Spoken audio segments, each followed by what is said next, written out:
Semangat tahun baru ya.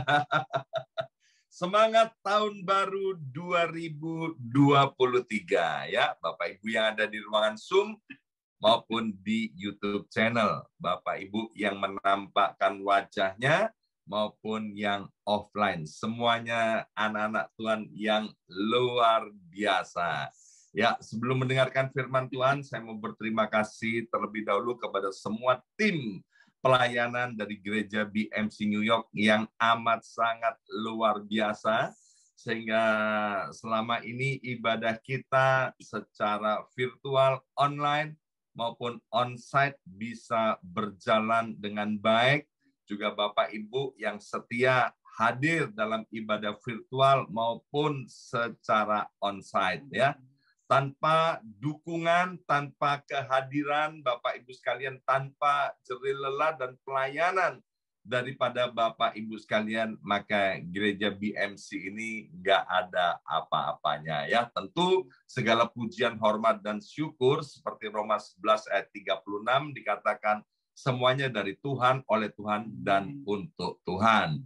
Tapi tanpa kepanjangan tangan daripada Tuhan yang memberkati Bapak Ibu sekalian, sekali lagi gereja ini nggak ada apa-apanya ya. Saya terus berdoa buat Bapak Ibu semua, dan saya percaya jerih lelah kita tidak ada yang sia-sia. Itu pasti. Amen. Karena Kolose pasal 3 ayat 23 dan ayat 24 berkata, sebab daripada Tuhanlah kita akan menerima upahnya. Alkitab berkata, jangan sesat, Allah itu tidak bisa dipermainkan. Apa yang ditabur orang itu yang akan dituainya. Dan apa yang dituai itu akan jauh lebih banyak daripada apa yang kita tabur. Bapak Ibu menabur waktu, menabur tenaga, menabur pikiran, ya, menabur uang, menabur pengorbanan, itu semuanya pasti tidak ada yang sia-sia di hadapan Tuhan. Bapak Ibu pasti akan menuai dengan sorak-sorai, dengan gembira, sebab Amen. Tuhan sendiri yang akan memberikan tuaiannya itu. Maka itu tetap semangat di dalam Tuhan, ya. Seperti pujian tadi ya, sampai kapan? Sampai mata ini menutup, pulang ke rumah Bapak di sorga. Baik Bapak Ibu sekalian, sekarang kita sudah memasuki hari pertama tahun 2023. Ya, setelah gembala senior kita semua, yaitu Pastor Lukas Kusuma, berdoa ya, dan beberapa lama beliau berdoa, maka Tuhan memberikan kepada gembala senior kita untuk tema tahun 2023 ini adalah The Year of Revival. Ayo bersama saya ucapkan The Year of Revival. 2-3, The Year of Revival. Lebih keras lagi, 2-3, The Year of Revival. Tahun kebangkitan rohani. Ayat emasnya di tahun 2023 ini diambil dari Mazmur 119 ayat yang ke-37. Di dalam terjemahan bahasa Indonesia berkata, lalukanlah mataku daripada melihat hal yang hampa. Hidupkanlah aku dengan jalan-jalan yang kau tunjukkan. Kemudian dalam terjemahan The Living Bible dikatakan begini, turn me away from wanting any other plan than yours. Revive my heart toward you. Nah, apa yang disebut dengan kebangkitan rohani? Apa yang disebut dengan kebangunan rohani? Ya. Nah, beberapa hamba Tuhan berkata begini, kebangunan rohani adalah kembalinya kesehatan rohani setelah periode penurunan rohani dan hubungan yang tidak harmonis dengan Tuhan. Ya, jadi yang pertama, ada hamba Tuhan berkata bahwa kebangunan rohani adalah kembalinya kesehatan rohani setelah penurunan rohani dan hubungan yang rusak, yang tidak harmonis dengan Tuhan. Pandemi adalah masa pengujian dan pemurnian. Ya, seluruh dunia, anak-anak Tuhan juga mengalami yang namanya pandemi COVID-19 yang tidak pernah diduga-duga. Tetapi Tuhan memakai pandemi ini untuk menguji dan menampi serta memurnikan kehidupan daripada anak-anak Tuhan. Maka itu tema kita tahun 2022 adalah anointing, the year of anointing. Diambil dari Mazmur pasal 20 ayat yang ke-7. Kalau masih ingat, saya suka menggemakannya, mengatakan berulang-ulang bahwa Tuhan itu memberi kemenangan kepada orang-orang yang diurapinya dan menjawabnya dari sorganya yang kudus dengan kemenangan yang gilang gemilang oleh tangan kanan Tuhan. Ya, setelah melewati masa pandemi, ya, sekarang kita mendengar yang terakhir yaitu Republik Rakyat Cina sudah mengizinkan penduduknya untuk bepergian keluar Amerika. Ya, beberapa kali terakhir ini saya sering ke JFK, Bapak Ibu sekalian, juga ke Newark Airport ya di New Jersey untuk menjemput beberapa teman dan keluarga yang datang dari Indonesia. Ternyata airportnya sepi. Salah satunya gara-gara nggak ada turis dari Republik Rakyat Cina, ya kan? Kalau ada saudara-saudara kita dari RRC, Bapak Ibu sekalian, itu airportnya rame banget. Ya, artinya apa? Pandemi sekarang sudah berakhir. Kita yang kepingin bepergian ke Indonesia udah nggak pakai karantina. Bahkan ke beberapa negara sudah semuanya mulai dibuka. Nah, pertanyaannya, ya, setelah melewati pandemi ini, apa yang harus kita kerjakan? Untuk itulah Tuhan berbicara kepada gembala senior kita bahwa yang penting sekarang ini adalah setiap kita mengalami yang namanya kebangkitan rohani atau kebangunan rohani. Beberapa orang berpikir bahwa yang namanya kebangunan rohani itu terjadi ketika seorang pengkhotbah yang terkenal dengan semangat dan berapi-api, ya, dia khotbah di gereja atau mungkin di stadion atau di lapangan berlangsung beberapa hari, ya. Sebagian orang berkata itulah yang disebut kebangunan rohani. Atau mungkin ada beberapa orang yang punya pendapat kebangunan rohani adalah kebaktian atau ibadah yang musiknya bagus, rapi, itu penting, Bapak Ibu sekalian. Pengkhotbahnya nggak bikin ngantuk, ya, itu penting juga Bapak Ibu sekalian. Tetapi kebangunan rohani yang sesungguhnya itu adalah sesuatu yang Tuhan lakukan di dalam pribadi orang demi orang. Ya, saya pernah menghadiri kebaktian kebangunan rohani. Ya, saya membawa papa mertua saya yang baru siuman dari stroke 11 hari karena pembuluh darah di otaknya pecah. Ya, papa mertua saya kemudian atas kesepakatan keluarga besar kami tanda tangan di rumah sakit, minta izin keluar paksa dari rumah sakit untuk dibawa ke arena kebaktian kebangunan rohani. Dengan bawa digotong memakai ambulan dengan risiko kalau terjadi apa-apa, maka kami keluarga besar yang bertanggung jawab dan tidak akan menuntut rumah sakit. Tiba di arena kebaktian kebangunan rohani, ya, ada pengumuman pembicara dari luar negeri yang sedianya mau khotbah, maka pembicara ini dilarang khotbah oleh pemerintah Indonesia karena salah membawa visa. Ya kan? Visa turis kok mau khotbah, ya kan? Sebagian orang kecewa, sebagian orang pergi, ya, meninggalkan arena itu. Tetapi kami sekeluarga kami percaya bahwa pendeta, hamba Tuhan itu hanya alat Tuhan, ya. Yang namanya alat itu kan seperti sarung tangan yang hebat, yang mahal, ya. Mungkin yang harganya ribuan dolar atau puluhan ribu dolar, ya.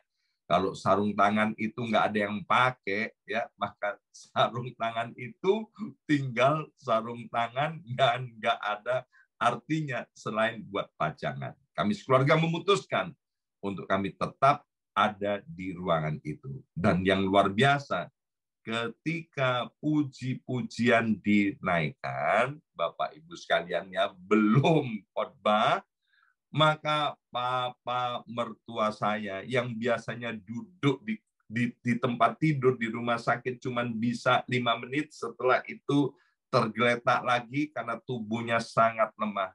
Hari itu dilawat oleh Tuhan melalui puji-pujian, dan dia secara ajaib bisa keluar dari kursi rodanya dan ikut melompat-lompat, dan orang-orang jadi takjub akan karya Tuhan. Dan sejak saat itu, ya, sejak saat itu papa mertua saya rohnya menyala-nyala dan terus bersemangat di dalam Tuhan. Bahkan ketika saya selingkuh, saya tinggalkan istri saya, papa mertua saya yang baptis, Bapak Ibu sekalian. Dia memberikan kekuatan kepada Ibu Yongki, kepada istri saya. Dia bilang, terus berharap kepada Tuhan, ya. Berdoa, pasti nanti satu saat suamimu akan balik. Kalau papa Tuhan sudah lawat, Tuhan sudah sembuhkan, maka untuk membawa suamimu pulang ke rumah itu bukanlah hal yang sulit. Kebangunan rohani, kebangkitan rohani yang sejati itu adalah sebuah revolusi. Ya, Indonesia pernah mengalami revolusi. Ya, revolusi di dalam kebangunan rohani yaitu dengan cara mengusir egoisme, mementingkan diri sendiri, mengusir roh keduniawian itu, dan membuat Tuhan Allah dan kasih-Nya itu memenuhi hidup kita.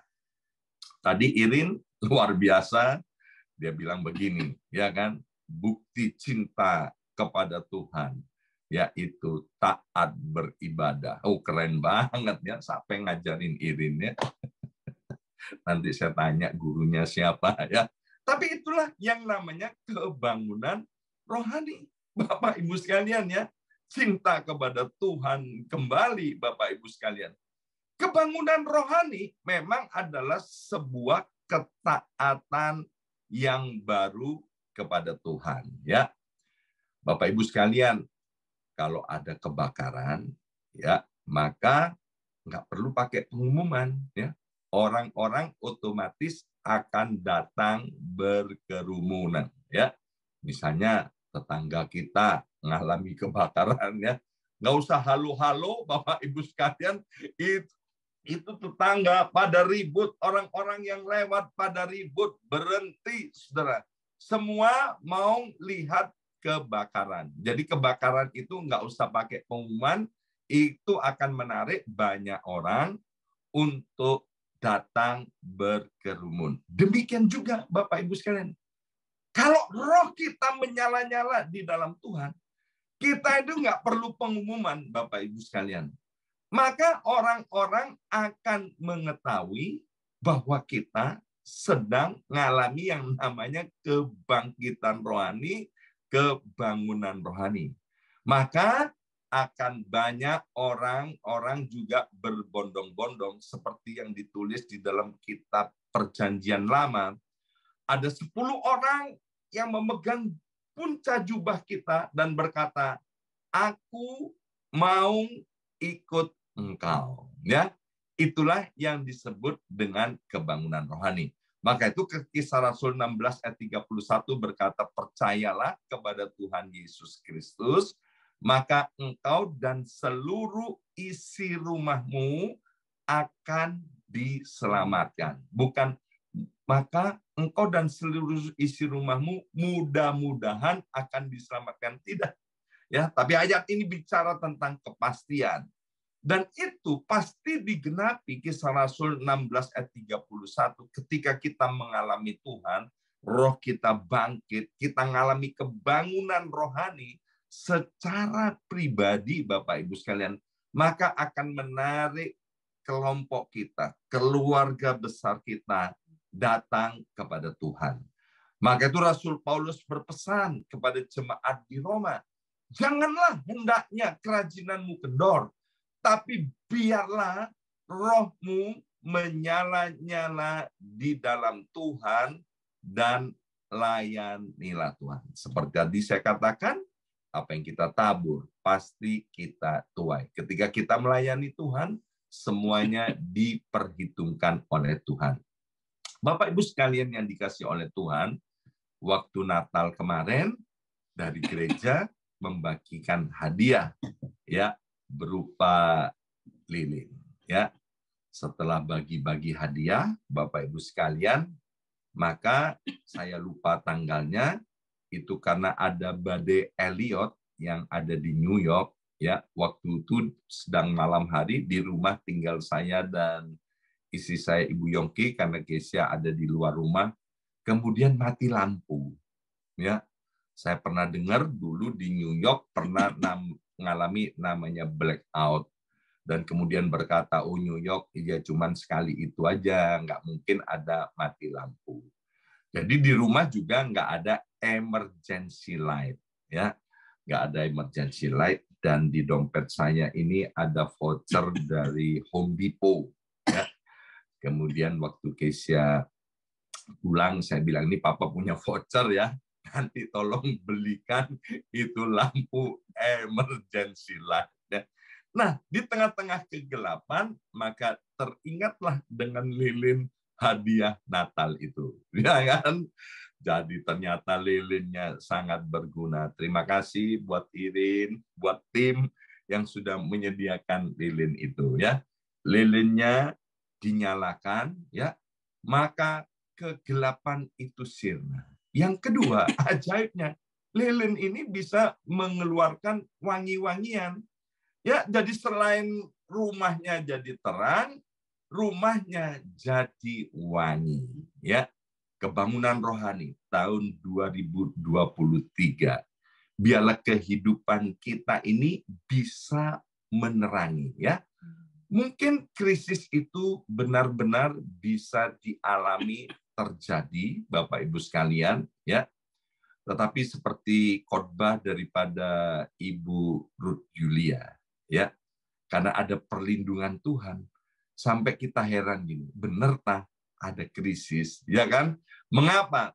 Karena kita ini ya ngalami kebangunan rohani, hidup kita ngalami Goshen-nya Tuhan, ya. Israel itu ada di Mesir, waktu krisis di mana-mana terjadi, tapi orang Israel ini karena memperoleh perkenan daripada Tuhan, orang Israel cinta akan Tuhan, maka Tuhan tempatkan di Goshen. Sehingga orang-orang itu bisa lihat, loh, kiri kanan semua krisis, tapi orang-orang Israel kok dipelihara dengan ajaib. Nah, Tuhan mau setiap kita, ketika kita mengalami kebangunan rohani, Bapak Ibu sekalian, maka kita ini dipelihara Tuhan dengan sempurna. Ya, masalah boleh silih berganti datang. Ya, apa aja kita bisa mengalami seperti itu. Tetapi Tuhan Allah itu adalah Allah Immanuel yang tidak akan pernah meninggalkan kita. Sehingga terang kita itu akan bersinar, menyinari kegelapan dunia ini, Bapak Ibu sekalian. Sehingga apa? Nggak usah pengumuman. Orang-orang akan bilang kepada kita semuanya, Aku mau ikut engkau. Bahkan ada 10 orang yang memegang puncak jubah kita masing-masing. Aku mau ikut engkau sebab aku melihat terang Tuhan ada di dalam hidupmu. Aku mau ikut engkau sebab baumu wangi, harum, seperti lilin Natal, hadiah dari gereja BMC New York. Ya, itu pentingnya Bapak Ibu sekalian, kita mengalami kebangunan rohani. Selain untuk diri kita sendiri, tetapi juga boleh menarik banyak orang datang kepada Kristus Tuhan. Nah, bagaimana caranya agar kita ini mengalami kebangunan rohani secara pribadi? Ya, ingat, kebangunan rohani secara pribadi ini akan memberi dampak kepada masyarakat sekitarnya. Nah, tadi di dalam The Living Bible, Mazmur 119 ayat 37 kan berkata, "Turn me away from wanting any other plan than yours." Ya. Jadi, untuk supaya kita mengalami kebangunan rohani, dalam terjemahan Indonesia dikatakan, lalukanlah mataku daripada melihat hal yang hampa, hidupkanlah aku dengan jalan yang kau tunjukkannya. Jadi yang pertama, Tuhan mau jangan buang waktu kita untuk hal yang sia-sia. Jadi yang pertama, agar kita mengalami kebangunan rohani, jangan buang waktu yang ada, yang Tuhan berikan kepada kita untuk hal yang sia-sia. Waktu tidak bisa berulang dan waktu tidak bisa diputar kembali. Bahkan Rasul Paulus berkata dalam Efesus pasal 5 ayat 14 sampai ayat yang ke-16 bahwa hari-hari ini adalah hari-hari yang jahat. Dikatakan itulah sebabnya, bangunlah hai kamu yang tidur, dan bangkitlah dari antara orang mati, dan Kristus akan bercahaya atas kamu. Jadi kalau kita mau mengalami kebangunan rohani secara pribadi, maka kita harus berani melakukan dengan sengaja, berkata, aku mau bangkit, aku mau bangun, dan aku mau menerima Kristus kembali untuk bercahaya di dalam hidupku. Dikatakan karena itu perhatikanlah dengan seksama bagaimana kamu hidup. Janganlah seperti orang bebal, tetapi seperti orang arif. Dan pergunakanlah waktu yang ada karena hari-hari ini adalah hari-hari yang jahat. Nah, Bapak Ibu sekalian, mari Bapak Ibu sekalian, kita ini saya sering berkata kepada beberapa teman, ya, apa yang Tuhan percayakan kepada kita ini harus minta hikmat loh kepada Tuhan, minta benar-benar pertolongan Tuhan, agar supaya apa yang Tuhan sudah berikan, percayakan kepada kita, itu kemudian tidak terlepas, ya. Nah, salah satunya kita juga minta kepada Tuhan hikmat untuk mengatur, menggunakan waktu dengan bijaksana, sehingga waktu-waktu itu tidak terbuang dengan sia-sia. Ya, saya ulang lagi tadi. Di dalam Mazmur 19 ayat 37, ya, nanti Bapak Ibu sekalian bisa baca, saya akan ingatkan aja lagi, ya, lalukanlah mataku daripada melihat hal yang hampa. Jadi lalukanlah mataku dari melihat hal yang sia-sia. Matius pasal 6 ayat 22 dan ayat 23 berkata, mata adalah pelita tubuh. Jika matamu baik, teranglah seluruh tubuhmu. Jika matamu jahat, gelaplah seluruh tubuhmu. Jadi jika terang yang ada padamu gelap, betapa gelapnya kegelapan itu. Jadi Bapak Ibu sekalian, mari Bapak Ibu sekalian, kita di awal tahun ini boleh membuat satu komitmen, ya. Kita boleh mainan Facebook, mainan Instagram, mainan multimedia apa saja, ya boleh. Tapi mari kita pergunakan semuanya itu untuk hal yang bermanfaat, yang memuliakan nama Tuhan. Kalau multimedia itu kita pakai hanya sebagai sekedar hiburan, ya, jangan buang waktumu banyak-banyak di situ, ya, kecuali media itu dipakai untuk melayani Tuhan, memuliakan Tuhan, atau dipakai untuk kita bekerja. Pakailah dengan semaksimal mungkin. Seperti kata Pastor Deborah, kalau otak itu tidak perlu, Tuhan tidak kasih otak sama kita, ya. Jadi Tuhan itu kasih otak kepada kita agar kita bijaksana, agar kita bisa berpikir, agar kita bisa memilih dan memilah mana yang baik, mana yang berkenan di hadapan Tuhan, dan mana yang tidak berkenan di hadapan Tuhan, ya. Kembali kepada Mazmur 119 ayat 37, ayat emas kita di tahun 2023 dikatakan, hidupkanlah aku dengan jalan-jalan yang kau tunjukkan. Jadi bagaimana kita bisa mengalami kebangunan rohani? Yang kedua, yaitu hidup menurut jalan yang Tuhan tunjukkan. Nah, bersama saya ucapkan, hidup menurut jalan yang Tuhan tunjukkan. 2, 3, hidup menurut jalan yang Tuhan tunjukkan. Mazmur 128 berkata begini, berbahagialah setiap orang yang takut akan Tuhan, yang hidup menurut jalan yang ditunjukkannya.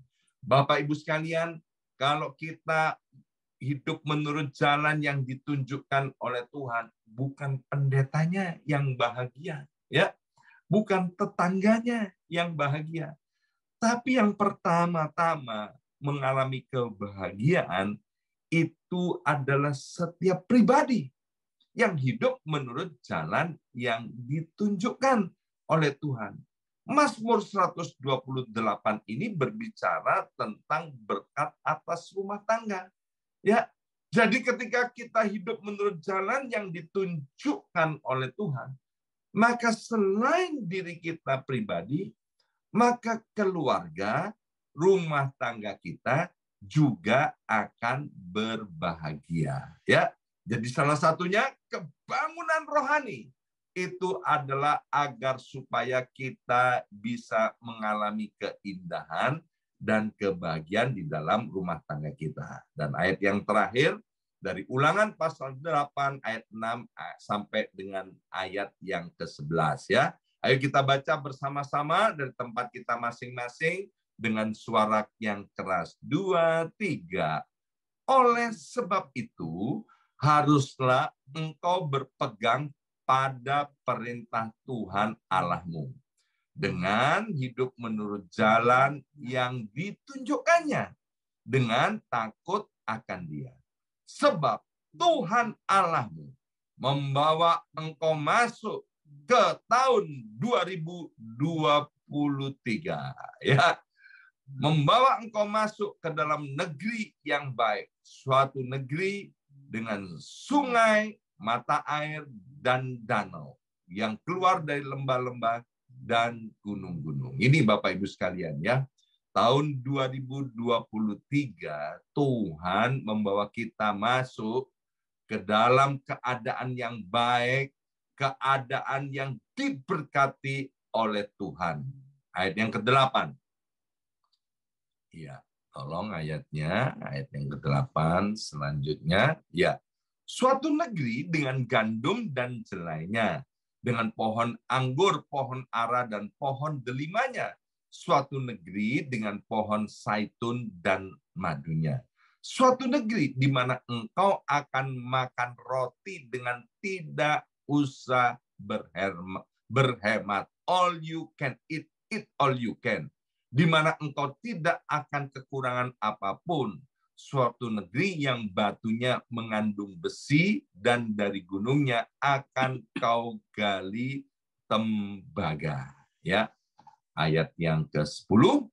Dan engkau akan makan dan akan kenyang, maka engkau akan memuji Tuhan Allahmu. Karena negeri yang baik yang diberikannya kepadamu itu. Hati-hatilah supaya jangan engkau melupakan Tuhan Allahmu dengan tidak berpegang pada perintah, peraturan, dan ketetapannya yang kusampaikan kepadamu hari ini. Luar biasa Bapak Ibu sekalian ya. Tuhan itu mencintai dan mengasihi kita. Mari terimalah berkat firman Tuhan di awal tahun 2023. Tuhan mau setiap kita boleh mengalami kebangunan rohani secara pribadi. Ya, sekali lagi kita harus mengalami kebangkitan rohani secara pribadi. Bagaimana caranya? Ada dua hal. Yang pertama, yuk bijaksana mempergunakan waktu yang Tuhan berikan pada kita. Jangan pakai untuk perkara yang sia-sia. Istri Lot yang ada di Alkitab itu, ya, matanya dipakai untuk melihat hal yang sia-sia. Akibatnya dia menjadi tiang garam. Ya, yang kedua, Bapak Ibu sekalian, ini adalah keputusan kita masing-masing. Kita mau nggak hidup menurut jalan yang ditunjukkan oleh Tuhan atau mau hidup menurut jalannya sendiri, ya? Pilihlah jalan yang ditunjukkan oleh Tuhan. Maka kita akan berbahagia. Kita akan diberkati di tahun 2023. Hidup kita akan menjadi terang di mana Tuhan tempatkan kita. Hidup kita akan baunya wangi, sehingga orang-orang suka dekat kepada kita dan memegang kita, dan dia bilang, aku mau ikut engkau, sebab aku telah melihat Tuhan ada menyertai hidupmu. Amin. Mari kita berdoa. Yang berkati setiap anak-anakmu ini Bapa, kami mengucap syukur kami ada di tahun 2023 ini karena kami tahu tangan-Mu itu yang menuntun kami. Tangan yang ada di dalam Mazmur 20 ayat yang ke-7. Tangan yang ada di dalam Yesaya 41 ayat 10. Tangan yang ada di dalam doa Yabes itu yang telah membawa kami untuk masuk di tahun 2023. Bapa, kami mau mencintai dan mengasihi Engkau. Kami mau bangkit dan bangun secara rohani, Bapa. Kami akan pergunakan waktu-waktu yang Tuhan berikan kepada kami untuk perkara-perkara yang menyenangkan dan memuliakan nama Tuhan. Kami mau hidup di dalam rencana Tuhan, sesuai dengan rencana Tuhan. Kami mau hidup menurut jalan yang Tuhan tunjukkan kepada kami. Allah Roh Kudus, tolong kami semua, sehingga kami boleh dengan kekuatan pertolongan Roh Kudus, hidup kami mengalami kebangunan rohani. Lebih daripada tahun-tahun yang lalu dari hidup kami semua ini. Dan sebentar kalau kami masuk dalam perjamuan kudus, sekali lagi, layakkan kami ya Aba ya Bapa, kuduskan kami, ampuni dosa-dosa dan kesalahan kami. Dalam nama Yesus kami sudah berdoa. Haleluya. Amin, amin, amin.